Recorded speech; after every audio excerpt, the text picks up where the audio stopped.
Il y a des choses que seul le jeûne et la prière peuvent faire partie de votre vie. Ils se retrouvent devant un enfant qui était épileptique, un enfant qui était sourd et muet. Ils n'arrivent pas à chasser l'esprit. Matthieu chapitre 17, verset 21. Le Seigneur arrive, il chasse l'esprit. Et il pose la question au Seigneur, pourquoi n'avons-nous pas pu chasser cet esprit?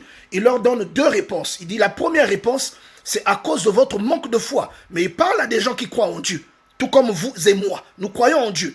Mais il y a des problèmes qui arrivent dans votre vie qui, aux yeux de Dieu, la foi que vous avez ne sera pas suffisante. Des problèmes qui vont tuer votre conviction. Jésus parle à ses disciples à qui il enseigne tous les jours. Il leur dit, c'est à cause de votre manque de foi.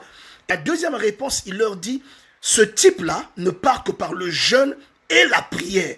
Il y a des problèmes qui sont dans votre vie, qui sont restés là pendant 5 ans, parce que vous n'avez aucune vie de sanctification. Parce que vous ne jeûnez pas, vous ne priez pas. Voilà pourquoi certains problèmes sont là. Cet esprit a trouvé Jésus dans une vie de consécration. Jésus n'a pas jeûné à cause du problème. Il jeûnait constamment. Si lui jeûnait, combien de fois, vous et moi, regardez le nombre de fois où on dit que Jésus est en train de prier. Avant le matin, il se lève, il va prier. Toute la nuit, il prie. Combien à plus forte raison, vous et moi, vous priez, vous tuez les mêmes démons. C'est dans votre tête que vous tuez les démons. Parce qu'en réalité, lorsque le démon vous regarde, il rit. Vous n'avez aucune force. Vous n'avez pas une vie de jeûne. Lorsque vous priez fort, vous ne faites pas peur au diable. Le diable a peur de la sainteté. Le diable a peur de la sanctification. Changez de mode de vie. Ayez une hygiène spirituelle. Vos problèmes sont parfois des examens. Chaque année ou chaque mois que le problème demeure avec vous, c'est un échec pour vous. C'est comme si vous redoublez la classe.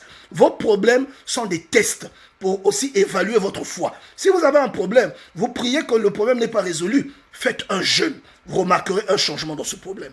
Il y a beaucoup de chrétiens qui vont à l'église. Moi, je les appelle les pointeurs. Partez pointer, mais vous n'avez aucune vie spirituelle. Vous ne priez pas, vous ne jeûnez pas. La force qui va se dresser contre le problème que vous avez dans votre maison, d'où viendra-t-elle? D'où viendra cette force? Si vous ne priez pas, vous ne jeûnez pas. C'est une question intéressante que nous devons nous poser.